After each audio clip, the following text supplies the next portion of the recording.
Movie start होती है तो हम एक लड़की को देखते हैं जो कि एक जगह पर बैठकर अपनी दोस्त का इंतजार कर रही होती है कि इतनी देर में वो देखती है कि वहां पर बहुत ही प्यारे पिंक कलर के शूज पड़े हुए हैं। उसे वो बहुत अच्छे लगते हैं और जैसे ही वो उनको उठाने के लिए आगे बढ़ती है तो कोई और लड़की उन शूज को उठाकर वहां से चली जाती है। वो उन शूज को पहनकर आगे बढ़ने लगती है और थोड़ा ही आगे पहुंचकर वो देखती है कि उसे कुछ अजीब फील हो रहा था और इसी के साथ उसके पाँव कट जाते हैं। ये सीन बहुत ही ज्यादा पेनफुल है। अब मूवी का सीन चेंज होता है और हम एक लेडी संजय को देखते हैं। उसकी एक छोटी सी बेटी होती है। वो अपने हस्बैंड से अलहदा हो गई थी क्योंकि उन दोनों का रिलेशन कुछ ज्यादा अच्छा नहीं था। अब संजय और उसकी बेटी एक पुराने से अपार्टमेंट में शिफ्ट हो जाते हैं। वो जगह बहुत सुनसान थी और वहाँ पर कोई भी नहीं रहता था सिवाय एक बूढ़ी औरत के। लोगों का कहना था कि इस जगह पर भूत रहते हैं क्योंकि इस अपार्टमेंट में अजीबोगरीब चीजें होती थी, जैसे कि लाइट अपने आप ऑन ऑफ हो जाती थी और अजीब अजीब आवाजें आती थी। लेकिन संजय का यहाँ पर रहना उसकी मजबूरी थी क्योंकि उसके पास इतने पैसे नहीं थे कि वो कहीं और घर ले सके। वो जब अपने रूम में जाती है तो देखती है कि वहाँ का सामान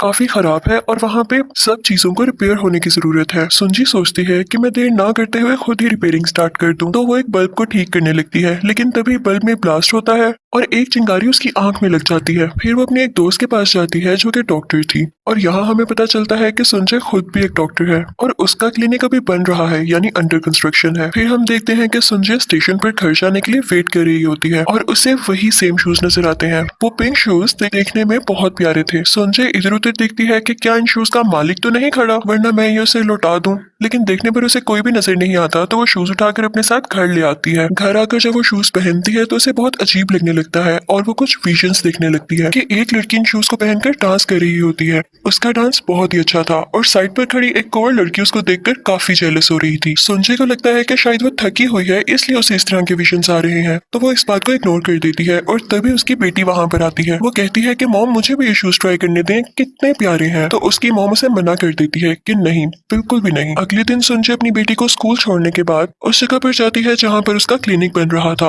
और वहाँ पे उसे एक लड़का मिलता है जो कि कंस्ट्रक्शन का सारा काम चेक कर रहा था। संजय उसे कहती है कि तुम सारा दिन यहाँ पर काम करते हो तो आज रात हमारे घर डिनर पर आना। और दूसरी तरफ हम देखते हैं कि संजय की बेटी अपने मॉम के घर ना होने की वजह से उन शूज को पहनकर ट्राई करती है। वो शूज उसके साइज से बहुत बड़े थे लेकिन यहाँ पर एक अजीब बात हमें ये देखने को मिलती है कि वो शूज बिल्कुल उसके साइज के हो जाते हैं और फिर उससे भी वही विजन्स आने लगते हैं। अब हम देखते हैं कि वो लड़का जब संजय के घर डिनर पर आता है तो संजय की बेटी बहुत गुस्सा होती है और कहती है कि ये कौन है और अब मेरे बाबा के साथ क्यों नहीं रहती, आपका उनसे क्या मसला है। तो संजय को काफी गुस्सा आ जाता है और वो उसे वहां से जाने के लिए कहती है। अपनी बेटी के जाने के बाद वो उस लड़के को बताती है कि मेरे हस्बैंड के साथ सेपरेशन हो गई है। इसी दौरान उस लड़के की भी नजर उन पिंक शूज पर पड़ती है। लड़का होने के बावजूद उसे वो शूज बहुत अट्रैक्ट करते हैं। अब हम देखते हैं कि संजय को नींद में भी वो विजन्स आने लगे थे। उसे ख्वाब में एक कपल नजर आता है जिसने ब्राइडल ड्रेस पहना होता है और फिर वो कभी अपनी बेटी को देखती थी जो कि बिल्डिंग से जंप लगा रही होती थी और जैसे ही रोकने के लिए वो उसे पकड़ती उसके पाँव कट जाते थे। संजय इन विजन से बहुत परेशान होती है। अब उसे यकीन हो चुका था कि इन शूज के साथ कोई ना कोई चीज जरूर जुड़ी हुई है। तो अब जब भी उसकी बेटी उन शूज को ट्राई करने लगती तो वो उसे मना कर देती थी। और फिर हम संजय की उसी डॉक्टर दोस्त को देखते हैं। वो उसके घर आती है और जैसे ही उसकी नजर उन शूज पर पड़ती है तो वो भी उन शूज को देखकर मेस्मराइज हो जाती है,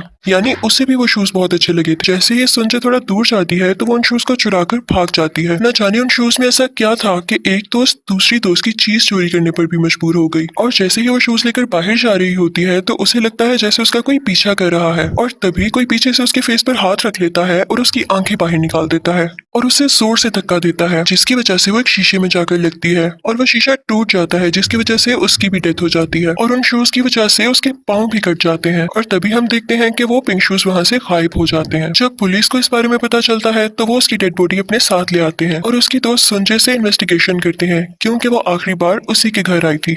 पुलिस इसको मर्डर केस समझ रही थी और संजय जब वहां जाकर देखती है तो वहां पर कुछ पिक्चर्स होती हैं जिसे देखकर उसे पता चलता है कि इस तरह से तो पहले भी बहुत सारी लड़कियों की डेथ हो चुकी है। ये सब देखकर उसे कुछ समझ नहीं आता कि ये क्या हो रहा है। तो वो घबराते हुए अपने घर आ जाती है और जब अपनी बेटी के पास जाती है तो देखती है कि उसके पास वही पिंक शूज हैं। वो बहुत हैरान होती है क्योंकि ये शूज तो उसकी दोस्त ले गई थी, तो अब ये यहाँ कैसे आए। वो गुस्से से अपनी बेटी के पास जाती है और वो शूज लेकर डस्टबिन में फेंक देती है क्योंकि वो नहीं चाहती थी कि इन शूज की वजह से जो कि सिर्फ उसको पसंद है किसी की भी जान जाए। लेकिन जब वो वापस रूम में आती है तो देखती कि उसकी बेटी ने वही शूज पहने हुए हैं। ये देखकर वो काफी ज्यादा डर जाती है और इसी वक्त ही उसकी बेटी के पाँव से खून आने लगता है। ये देखने पर सुंजय बेहोश हो जाती है और जब उसकी आंख खुलती है तो वो देखती है कि वो और उसकी बेटी एक हॉस्पिटल में है और वो देखती है कि उसके हाथ में वही पिंक शूज है। वहाँ पे वो लड़का भी था जो उसके क्लिनिक पर काम करवा रहा था।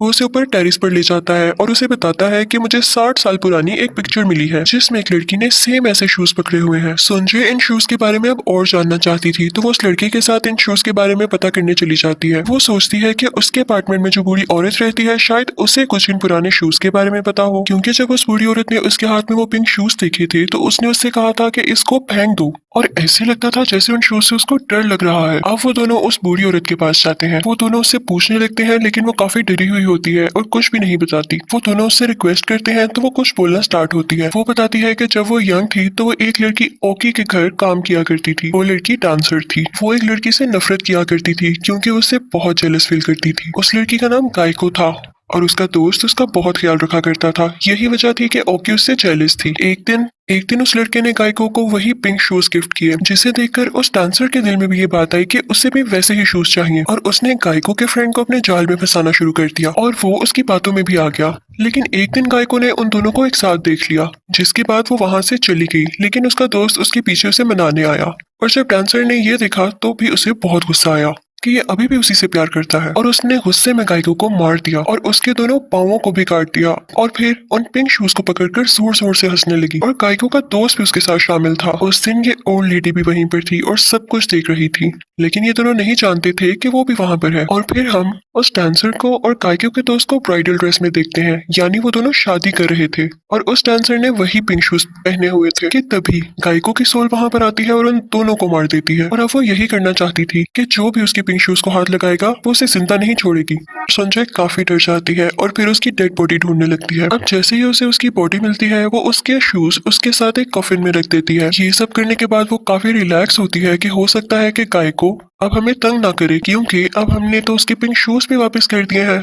अब हम देखते हैं कि संजय उसी लड़के को पसंद करने लगी थी जो उसकी क्लिनिक साइट पर होता था और वो उसे मिलने के लिए जाती है, लेकिन उसे पता चलता है कि वो लड़का इससे नफरत करने लगा है क्योंकि वो सब कुछ सच जान गया है और ये सच उसे संजय की बेटी ने ही बताया है कि मॉम की कभी मेरे फादर से सेपरेशन हुई ही नहीं बल्कि उन्होंने उनको मारा है। जैसे ही उसे पता चलता है वो गुस्से से आग बबूला हो जाती है और उसका बस नहीं चलता कि वो अपनी ही बेटी को मार दे और वो करती भी है ऐसा। वो अपनी बेटी को मारने के लिए आगे बढ़ती है लेकिन उसकी बेटी बचते बचाते वहां से भाग जाती है और एक स्टेशन पर आ जाती है, लेकिन संजय भी वहां पर आ जाती है और वो अपनी बेटी को मारने ही वाली होती है कि उसे एहसास होता है कि ये वो खुद नहीं है जो अपनी बेटी को मारना चाहती है बल्कि गायको है जो कि इस छोटी बच्ची को मारना चाहती है क्योंकि उसने कई बार जो उसके शूज ट्राई किए थे और इसके साथ ही उस छोटी बच्ची के हाथ में फिर से वही पिंक शूज आ जाते हैं। यहाँ पर संजय काफी डर जाती है और गायको से घबराकर कहने लगती है कि हमने तो तुम्हारी मदद की है तुम्हारे पिंक शूज तुम्हें वापस देकर, तो फिर तुम हमारे साथ ऐसा क्यों कर रही हो। और तभी उसके सामने गायको की सोल आ जाती है जो कि बहुत ज्यादा खौफनाक थी। वो उसे बताती है कि तुम में ओकी है, यानी तुम पहले ओकी हुआ करती थी वही डांसर, और इसीलिए ही वो बूढ़ी औरत भी उससे डरा करती थी। और गायको से बताती है कि तुम ही हो जिसने अपने हस्बैंड अपनी दोस्त और उस लड़के को मारा और अब तुम ही अपनी बेटी को मारने जा रही हो। यानी ये गायको नहीं थी बल्कि वही डांसर थी जिसकी जेलसी इतनी बढ़ गई थी कि अब वो लोगों को मारने पर उतर आई थी। और इसी के साथ मूवी एंड हो जाती है। Thank you for watching.